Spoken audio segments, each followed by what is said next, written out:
Et bonjour à tous, bienvenue sur la chaîne de Callisto to the Moon, j'espère que vous allez bien. Aujourd'hui nous sommes le dimanche 10 octobre 2021, il est 11h13 alors je vous parle. Et comme d'habitude on va faire un petit point sur les marchés crypto-monnaies en commençant par le Bitcoin, votre top 8 des altcoins. Et bien entendu en fin de vidéo les crypto-pépites que je vous partage tous les matins sur Twitter, vous le savez.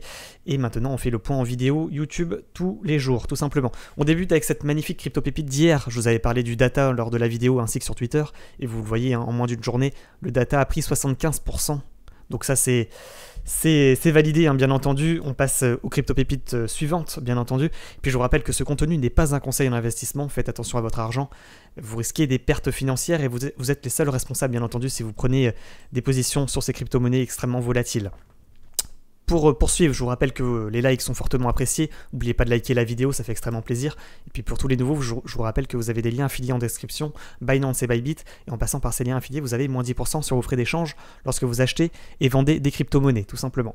Allez, on débute directement la vidéo avec le Bitcoin. C'est parti. Et puis on enchaînera sur le top 8 et les crypto-pépites. Donc le Bitcoin, on avait fait le point hier sur Twitch en direct. Et on voit qu'il n'a pas énormément bougé depuis le 6 octobre, on est le 10 octobre, vous le voyez, il est toujours dans un range, donc c'est-à-dire dans un rectangle, à l'horizontale, tant qu'il ne sort pas de ce rectangle, tout simplement, on est toujours latéral, donc en tendance latérale, en vue 4 heures, voire même peut-être en vue journée.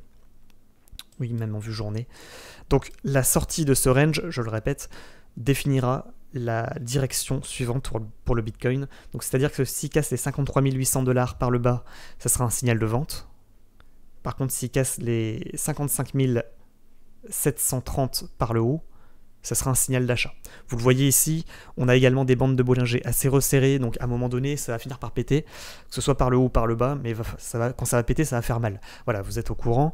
Donc soyez quand même prudents si vous devez prendre des positions sur les crypto-pépites ou des cryptos de manière générale, s'ils devaient casser les 53 800.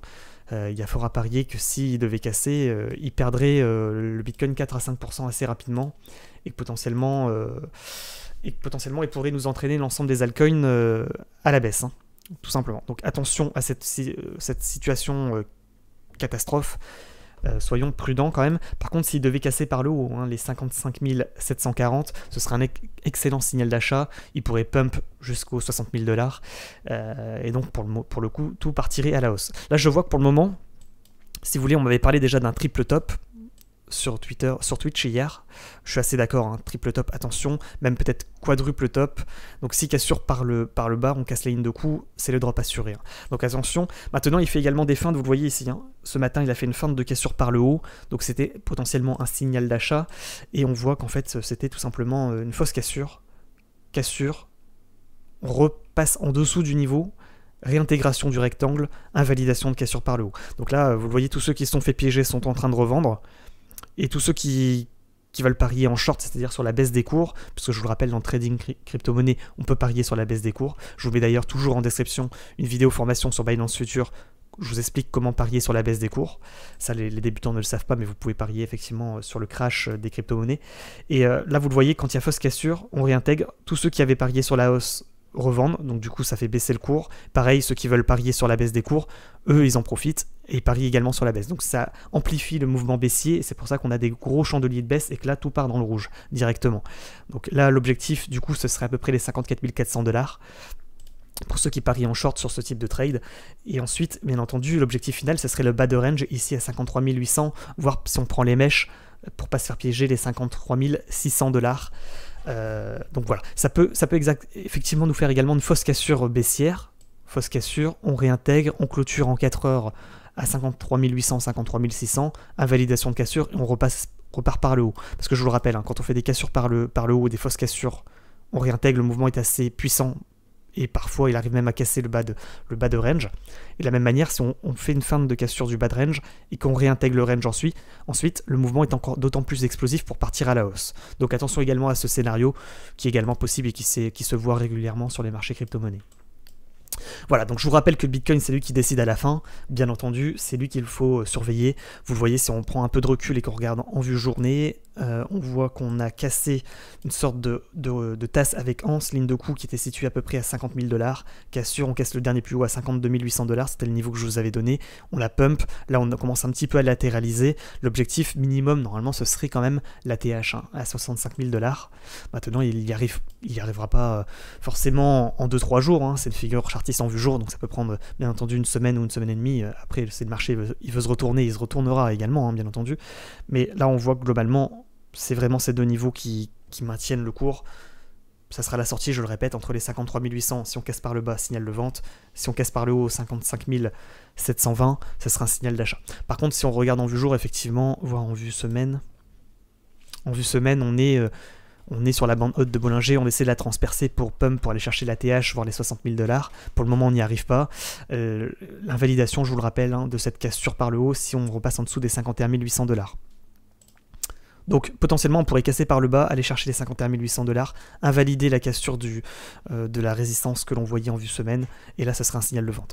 Donc attention quand même à ce scénario, les 51 800 $, ça correspond également à la moyenne mobile 9 périodes en vue journée, donc potentiellement on pourrait rebondir sur ce niveau, ça serait pas déconnant. Voilà. On va passer maintenant à votre top 8 crypto-monnaies en commençant par Ethereum. Donc Ethereum. Alors Ethereum, on reprend. Ethereum en vue journée.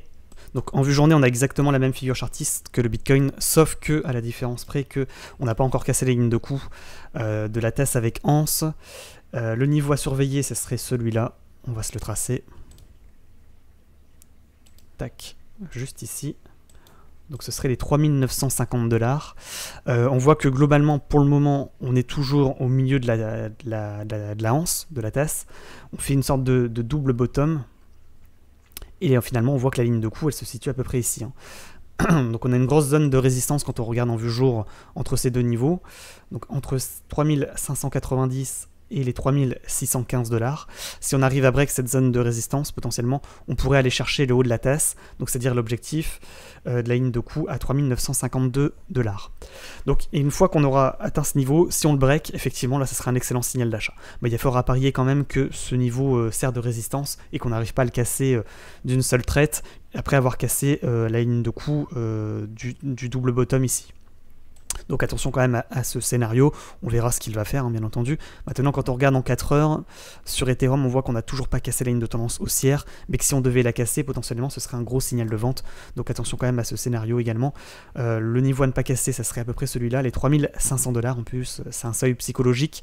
On le voit ici, hein, si on casse ce niveau, vous voyez qu'on casse en fait une ligne de tendance haussière. Tac, cassure. Pullback, là on drop. Donc attention à ce scénario catastrophe de cassure de bas de range à 3500 $. Par contre, effectivement, si cassure du haut de range, bon déjà si on arrive à casser les 3615 $, ce sera un excellent signal d'achat. Peut-être qu'il faudrait attendre effectivement la cassure du haut de rectangle que l'on voit en vue 4 heures à 3650 $ pour entrer en position et potentiellement aller chercher le haut de la tasse avec anse, c'est-à-dire la ligne de coup de la tasse avec anse. Donc voilà. Ça c'était l'analyse sur Ethereum. Donc pour le moment, on voit quand même qu'on est en train de rebondir en vue journée sur la ligne de coup du double bottom. Cette résistance, pour le moment, on n'arrive pas à la break. On voit qu'on commence à avoir des chandeliers de retournement. Et là, on hésite à redrop pour retomber potentiellement aux 3400 $, voire ici, hein, sur la moyenne mobile 20 périodes en vue journée, à 3160 $. Donc attention, hein, il faut vraiment qu'on arrive à transpercer dans les heures à venir, voire dans les jours à venir, ces niveaux, pour potentiellement aller rechercher encore un plus haut à 3950 $. On va passer au NIR Protocol.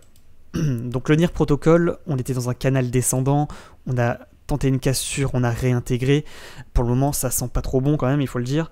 Attention, moi, ce que je vous disais hier sur Twitch, tant qu'on n'a pas cassé les 7,6, pour moi tout va bien.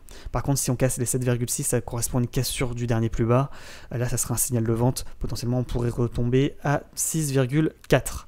Maintenant, on pourrait repartir à la hausse si on casse de manière confirmée les 8,1 sur le NIR. Potentiellement, ce serait le vrai signal d'achat. Pour le moment, effectivement, c'est ce que je vous disais également sur Twitch hier, pas d'invalidation potentielle de reprise de hausse. Vous voyez ici, on était aussi, les moyennes mobiles, la moyenne mobile 9 périodes était au-dessus de la 20. Là, on a un recroisement, donc là, on repartait à la baisse. Là, on a un recroisement à nouveau, donc on repartait à la hausse. Maintenant, invalidation de cette reprise de hausse. Si on devait casser de manière confirmée, les 7,6, je le rappelle.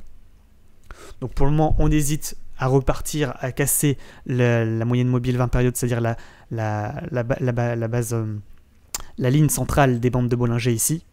Donc là, on a cassé, vous le voyez. On pump, on pull back.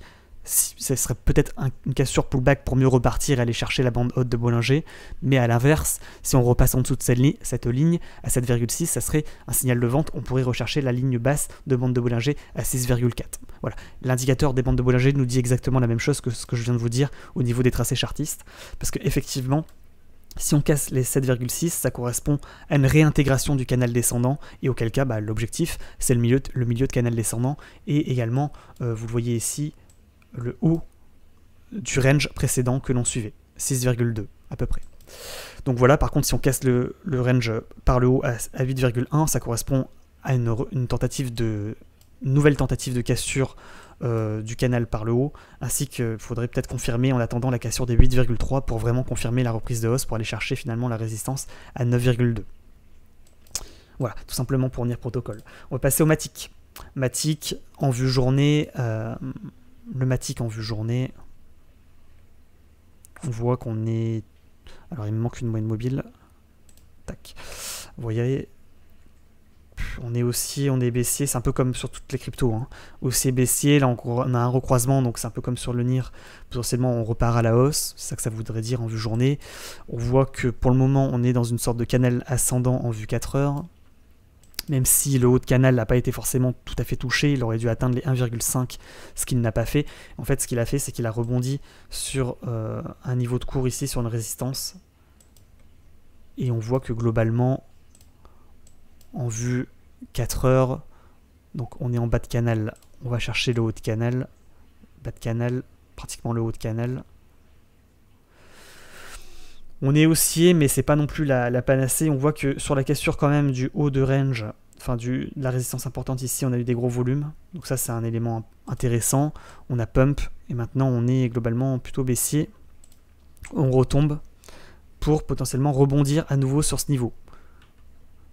Vous voyez, c'est exactement le même niveau, à peu près situé à 1,34.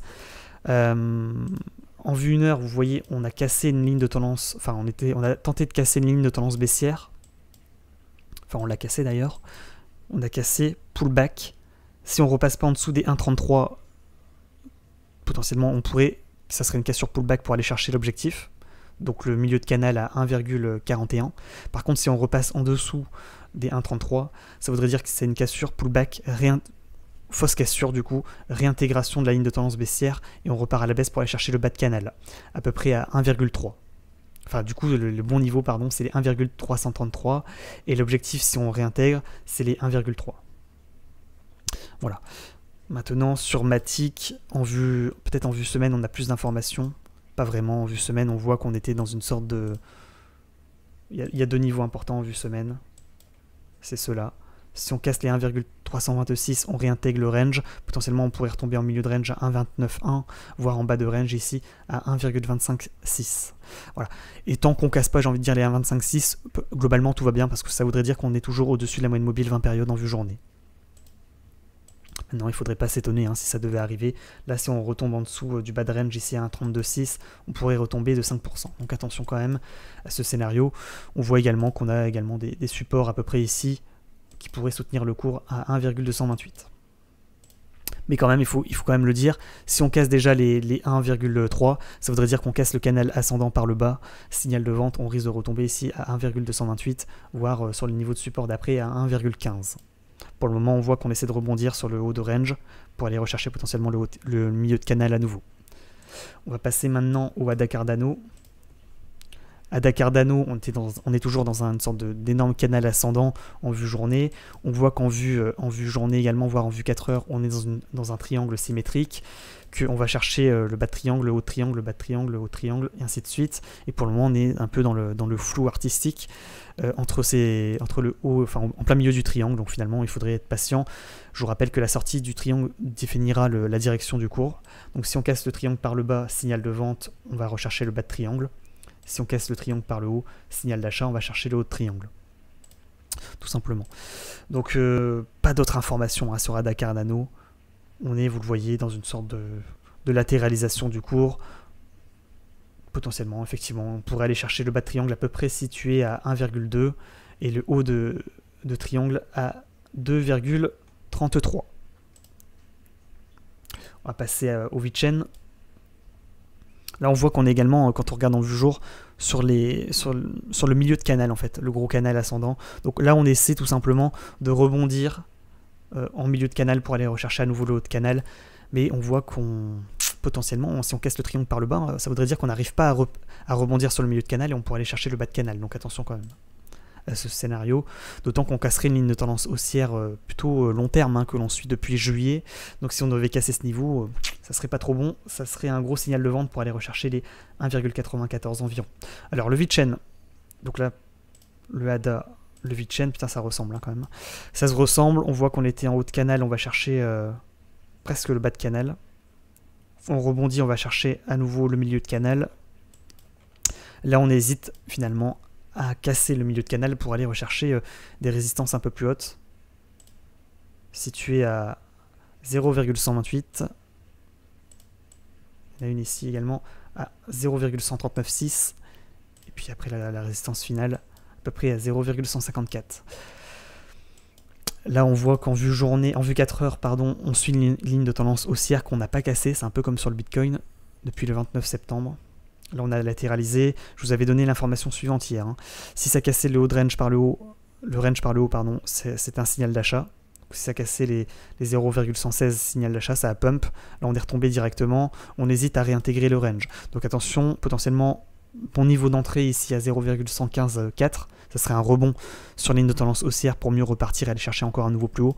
Par contre, effectivement, hein, si on casse la ligne, vous voyez ici la résistance, plus la ligne de tendance haussière, ici donc c'est le croisement de ces deux lignes. Tac. Le croisement de ces deux lignes est un niveau important. Donc c'est vraiment ici que ça va jouer à peu près au 0,115.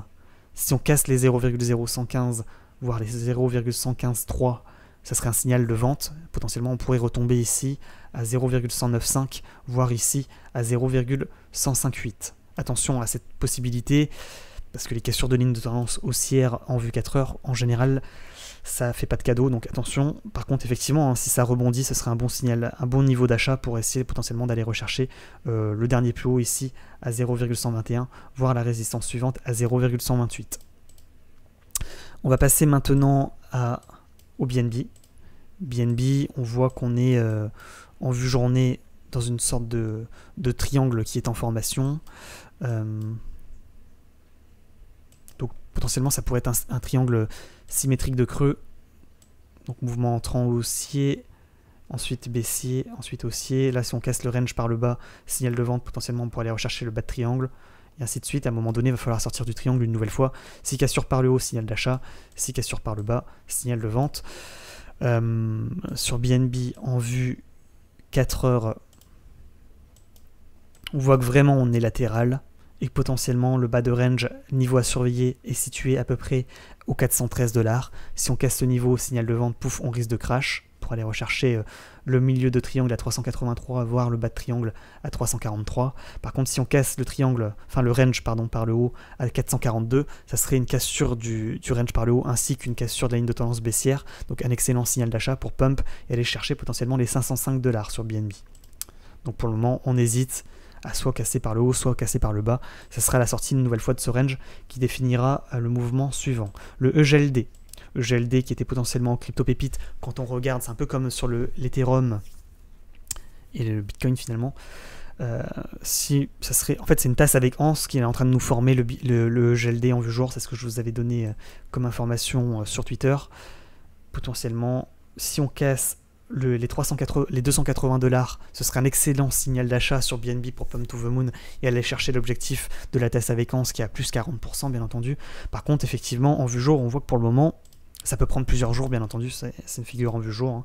Si on regarde en vue 4 heures, par contre, on voit qu'on est plutôt latéral, on est dans une sorte de canal ascendant que je vais tracer. Tac. On est un peu comme ça, vous voyez. Et là, vous le voyez, on essaie de casser en fait le milieu de canal pour aller rechercher à nouveau le bas de canal. Donc potentiellement, il pourrait retomber à 228. Donc j'ai quand même l'impression que globalement, on est sur une journée rouge. Hein. Parce qu'il y a pas mal de cryptos qui cassent les niveaux importants. Là, c'est pareil, vous voyez, j'avais tracé cette sorte de range en fait de résistance. Donc en dessous duquel il fallait pas repasser. Là, il nous a fait un double top.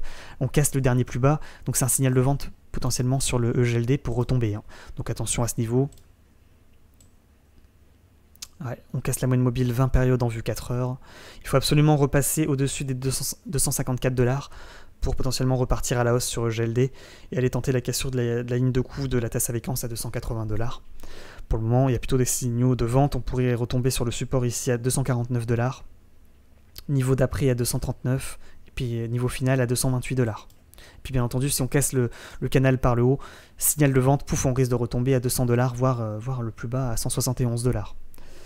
Voilà, donc pour le moment, c'est pas forcément trop bon ce que je vois en vue 4 heures sur GLD, d'autant que là, on voit une étoile du soir en chandelier japonais sur la vue journée, donc potentiellement un petit signal de retournement. Il faudrait absolument repasser au-dessus des 254$. Pour le moment, il pourrait nous faire une fausse cassure en vue 4 heures. Hein. Attention à ne pas se faire piéger. Il pourrait nous faire une fausse cassure, réintégration, et puis dans 2 heures, à 14h, il réintègre les 254 pour potentiellement rebondir et aller rechercher à nouveau les résistances un peu plus haut. Donc attention à ne pas se faire piéger quand même, mais pour le moment, effectivement, plutôt des signaux de vente. Le Solana. Solana, je vous avais donné l'information suivante, on est dans une sorte de triangle symétrique. Si on casse le triangle par le haut, signal d'achat. Si on casse le triangle par le bas, signal de vente. Je vous avais donné 2 niveaux à surveiller hier, c'est toujours valide. Les 149,9. Si on casse ce niveau par le bas, signal de vente. Par contre, si on casse ce niveau par le haut, les 159, signal d'achat. Potentiellement, le vrai niveau à casser pour Pump to the Moon, ça serait les 174$, à peu près ici. 173$, pardon. Donc pour le moment, attention quand même à la cassure du triangle par le bas, ce serait un signal de vente également important, à 150$ environ. Alors, globalement, sur toutes les crypto-monnaies, on est sur la ligne de tendance haussière. Si on les casse, il y a tout qui va partir dans le rouge. Hein. Je vous le dis là, vu ce que je vois... à surveiller quand même. Hein. XRP, par contre XRP lui il en a rien à faire, il a cassé sa ligne de tendance baissière par le haut, il casse son range par le haut également, je vous avais donné cette information que si on cassait le range hier par le haut, ça serait un signal d'achat, il a cassé, il a pris 13%, là on voit qu'il essaie d'aller chercher en fait le haut de triangle. Je vous rappelle également que si on casse le triangle, donc ça serait l'objectif, hein, les 1,287. Par contre, si on casse le triangle par le haut, et vous voyez cette grosse zone de résistance, ce sera un excellent signal d'achat pour pump et aller chercher les 1,40. Et si on casse les 1,40, potentiellement, ça serait une cassure de tasse avec anse également. Ici, cassure de ligne de coup, signal d'achat, pouf, on pump, on va chercher la TH. Donc sur XRP, potentiellement... ça serait pour être très intéressant. Maintenant, il risque d'être emporté par le Bitcoin s'il devait crash le Bitcoin, donc attention. Vous voyez, on pourrait aller chercher le haut de triangle pour ensuite rechercher le bas de triangle et ainsi de suite, jusqu'à la cassure. Par le haut, signal d'achat, par le bas, signal de vente. Donc XRP plutôt propre pour le moment. On est plutôt en milieu de triangle, donc là pour le moment il faut être patient. Il faut peut-être attendre la cassure confirmée du haut de triangle pour prendre position en achat, voir s'il y a rebond, bien entendu, sortir de position. Pas un conseil d'investissement, bien entendu. Parce que potentiellement ça pourrait rebondir et aller chercher à nouveau le bas de triangle. Donc soyons pas naïfs par rapport à ça. On va passer aux crypto-pépites. On va faire le point sur les crypto-pépites qui ont validé hier. Le VRA, on avait donné en crypto-pépites. Alors je vais vous mettre les crypto-pépites comme d'habitude sur le côté. Tac. Voilà. Donc les crypto-pépites du jour. Le VRA, on l'avait donné en crypto-pépites à 0,045. 0,045, c'est à peu près ici. Il a pump, il a pris 40%. Donc ça, c'est de la pépite validée. Il est en train de faire un petit peu de demi-tour. Là, c'est trop tard pour entrer en position, bien entendu. On passe à la crypto-pépite d'hier, par contre. Je vous avais mis le data. Le data à 0,127. C'était cette crypto qu'il fallait choisir. Il a pris 76% en moins d'une journée. Donc là, c'est validé. Ce que je vous disais en début de vidéo, incroyable. Donc là, c'est parti. Hein. C'est parti to the moon. Maintenant, là, on ne maîtrise plus rien. Je ne peux pas vous donner des niveaux de sortie, bien entendu. C'est un peu compliqué. Le vrai niveau que je vous avais donné, c'était celui-là à 0,171. Il a même cassé ce niveau. Il est en train de pump to the moon. Après, il faudrait tracer un Fibonacci pour avoir les niveaux de résistance suivants. Bon, vous le voyez, hein, ça a touché ici. Donc globalement, c'est les 0,225 et après les 0,3 tout simplement sur le data. Il ne faudrait pas repasser, bien entendu, en dessous du niveau de Fibo ici à 0,1795. Sinon, bah voilà, ce serait un bon niveau également de revente. Si on cassait ce niveau, on pourrait retomber. Ensuite, on passe à la crypto pépite suivante, le fun. Le fun, je vous l'avais donné hier avec le niveau suivant. Potentiellement, je vous avais dit que ça peut être de la pépite à 0,02. Donc c'était ici, 0,02. Il a pump, il a pris à peu près 14%. Là, je vois qu'il a tenté une cassure de la ligne de coup du double bottom ici. Cassure. Là, c'est un peu chiant parce que le Bitcoin il nous l'entraîne à la baisse, je pense. Mais potentiellement, s'il ne repasse pas en dessous des 0,0214, c'est toujours valide le fun. Par contre, s'il réintègre, il casse ce niveau, ça voudrait dire qu'on réintègre le range, et là, potentiellement, il pourrait repartir à la baisse. Par contre, quand on regarde en vue journée, on voit que globalement, il tente une cassure pour pump to the moon. Malheureusement, il est en train de pullback actuellement. Donc finalement, le vrai niveau à casser pour repartir to the moon, c'est les 0,0222. Ça serait une cassure du dernier plus haut, et potentiellement, on pourrait pump encore plus haut.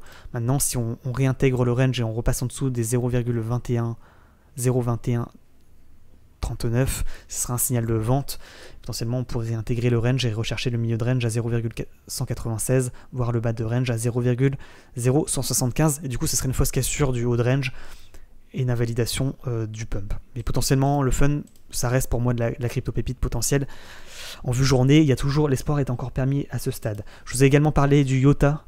IOTA que je vous avais mis en crypto pépite à 1,356. C'était ici. Pour le moment, il a tout break. Il est en train de péter toutes les résistances. Il a pris 8,6%. Ceux qui sont en position, ça peut être de la pépite. Les objectifs, premier objectif à 1,175, voire, vous voyez ici, peut-être le niveau de résistance à 2$. Donc le IOTA, je maintiens. Ça peut être de la pépite, de la très bonne pépite. Voilà. On verra ce qu'il va faire. On verra comment il performe. Pour le moment, c'est toujours valide. En tout cas, il est parti. Donc ceux qui sont en position, bien joué à vous. On passe aux crypto-pépites du jour potentiel. Bien entendu, je vous rappelle, un crypto-pépite, ça va dépendre du Bitcoin. Comme d'habitude, c'est lui qui décide à la fin. S'il est haussier, tout est haussier. Si par contre, s'il casse une ligne de tendance haussière, comme je vous l'ai dit ici, s'il casse les 53 600$, ce sera un gros signal de vente. Et potentiellement, il pourrait tout nous entraîner à la baisse. Mais quand même, on va faire le point. Alors, le rose. Donc, je vous ai donné le rose ce matin, avec le niveau ici à casser à 0,2147. Je vous rappelle également que sur les crypto-pépites, je vous mets toujours une vidéo formation en description. Si vous ne savez pas à quoi correspondent les niveaux, etc., tout est expliqué dans cette vidéo. Okay, en vue journée, effectivement, on voit qu'il a tenté une cassure des 0,20582. Pour le moment, il n'arrive pas à break ce niveau. Donc potentiellement, pour le moment, il y a rebond sur ce niveau pour repartir en milieu de canal, voire en bas de canal. Donc pour le moment, c'est pas valide. Le rose, il faut vraiment qu'il nous fasse une cassure confirmée et qu'il repasse pas en dessous du niveau des 0,206. On passe à la crypto suivante, le LRC. LRC, c'est pareil. On voit qu'il a tenté une cassure, il n'a pas réussi. Le niveau, c'était les 0,4127. Le KSM. KSM, c'est pareil. On voit que le niveau que je vous ai donné, c'est les 367,8. Pour le moment, il rebondit et il ne casse pas le niveau, donc c'est pas valide. Globalement, tout suit le Bitcoin, à mon avis. Ensuite, il y a le YFI2. YFI2, je vous ai donné ce niveau à 4491$. Pour le moment, c'est pareil, il n'a pas confirmé la cassure. À mon avis, il n'y a rien qui est validé. Le SFP, le SFP, par contre, SFP, bon, c'est pas encore tout à fait valide. Mais effectivement, s'il doit casser les 1,14, le SFP, ça peut être de la pépite. Donc affaire à suivre, surtout que s'il casse ce niveau, ça voudrait dire qu'on peut aller chercher la résistance ici à 1,223. Et si on casse les 1,223, ça serait une cassure de la ligne de tendance baissière, donc ça serait un gros signal d'achat. Donc on pourrait le prendre pour tenter la cassure de la ligne de tendance pour pump. On voit qu'en plus, lors de la cassure de la ligne de tendance, il y a eu des gros volumes. Donc ça veut dire que globalement, ça confirme potentiellement. On voit que les volumes confirment pour le moment la reprise de tendance haussière. Maintenant, il faudrait selon moi vraiment attendre peut-être la cassure des 1,2 ou le prendre effectivement sur le niveau que je vous ai donné à 1,14. On passe au hot. Le hot, voilà le niveau ici à... vous avez le niveau 98,47. Pour le moment, il n'a pas validé. Le accro, pareil. Je vous ai donné le niveau à 0,03069. Il n'a pas encore validé. Le Hava. Le Hava, il va tenter la cassure. casteront peut-être les 3,18. Si on casse les 3,18, potentiellement il peut pump le AVA. Pour le moment, c'est pas invalidé. C'est pas validé, pas invalidé. Le SNX, je vous ai donné ce niveau-là à 10,5. 513. Donc potentiellement, il peut être... Pourquoi je vous l'ai mis avec une petite flamme? Parce que, vous voyez, au niveau des bandes de Bollinger, on est extrêmement resserré. Potentiellement, même si on casse les 10,39, ça peut exploser, le SNX. Donc c'est pour ça que je vous l'ai mis en crypto pépite aujourd'hui. Peut-être pas terminé, à un moment donné, il va falloir quand même qu'il sorte du range. Et potentiellement, il peut exploser. Le TVK. TVK, c'est un peu pareil, il me semble. TVK, vous voyez, je vous ai mis ce niveau à 0,2147. Potentiellement, s'il pète le niveau, il peut exploser également. Vous voyez, au niveau des bandes de Bollinger extrêmement resserrées. Attention quand même aux fausses cassures, il nous fait des fausses cassures, c'est un peu comme sur SNX. Par contre, attention, hein, s'il casse ces deux cryptos, hein, SNX et TVK, si ça casse par le bas, ce sera un signal de vente important. Hein. Attention à ce scénario catastrophe, à ne pas négliger, vraiment surveiller les cassures par le haut et non pas par le bas, parce que sinon, ça pourrait perdre énormément. Attention. Le FTT. FTT, c'est pareil, vous voyez, si on casse par le bas les 54,6, c'est un signal de vente. Si on casse par le haut les 59 $, ça sera un signal d'achat. Le métal, on voit que pour le moment, les 3,7 $, c'est le niveau à break pour pump. Pour le moment, c'est pas validé. Le one de Harmony est déjà parti. S'il cassait les 0,183, il pouvait partir, donc là, on arrive trop tard. Le farm, lui, s'il casse effectivement le haut de range ici à 187 $, ce sera un excellent signal d'achat, ça pourrait pump. Pour le moment, on en est assez loin, mais je vous en parle dès aujourd'hui. On m'avait parlé du Ecomi hier, le OMI. On m'a dit, qu'est-ce que tu en penses? Je vous dis toujours, hein, on est dans une sorte de canal ascendant. Je vous avais donné le niveau ici des 0,008 qui pouvait servir de résistance. Ça correspondrait au haut de canal potentiellement pour repartir en bas de canal. L'analyse est plutôt validée. Pour le moment, on voyait qu'on a clôturé tout pile sur le niveau, pratiquement à 0,08. Donc là, on est sur résistance. Le GTC, potentiellement, on voit que c'est assez resserré au niveau du range. Si on casse les 8,4, ça pourrait pump, le GTC. Le XLM, le Stellar, on voit qu'on a cassé la ligne de coup du rounding. Potentiellement, c'est une cassure pullback pour mieux peut-être repartir. Pour le moment, ça hésite quand même, c'est un peu emmerdant, le XLM. Le Litecoin, pareil, on a cassé la ligne de coup du rounding à 178,7. Potentiellement, il pourrait continuer le mouvement pour aller chercher la résistance à 189,4. C'est pas trop mal. Pareil sur Océan, on voit qu'on a cassé la ligne de coup du rounding à 0,86. Potentiellement, si on ne repasse pas en dessous de ce niveau, il pourrait poursuivre le mouvement. Maintenant, on voit quand même qu'on a au niveau des volumes d'échange une diminution des volumes. Donc les volumes ne confirment plus la tendance haussière sur Océan. Il faudrait peut-être commencer à s'inquiéter. Affaire à suivre. Voilà, on va s'arrêter là. N'oubliez pas de liker la vidéo, de vous abonner, ça fait extrêmement plaisir. Et puis je vous rappelle tout simplement qu'on est sur Discord pour faire de l'entraide sur le trading crypto-monnaie, qu'on est également sur Telegram pour les alertes. S'il y a une alerte sur le Bitcoin, je vous donnerai l'information bien entendu sur Telegram en avant-première. Je vous rappelle également que c'est en description que vous avez des liens affiliés Bybit et Binance. Et en passant par ces liens affiliés, vous avez moins 10% sur vos frais d'échange si vous n'avez pas encore créé de compte de trading crypto-monnaie. Et puis je vous rappelle qu'on fait du trading en direct sur Twitch tous les soirs à partir de 20 h. Donc n'hésitez pas à nous rejoindre. On est maintenant plus de 9000. Merci à tous ceux qui nous ont rejoints d'ailleurs. Vous pouvez retrouver les temps forts d'ailleurs dans la description en vidéo tout simplement.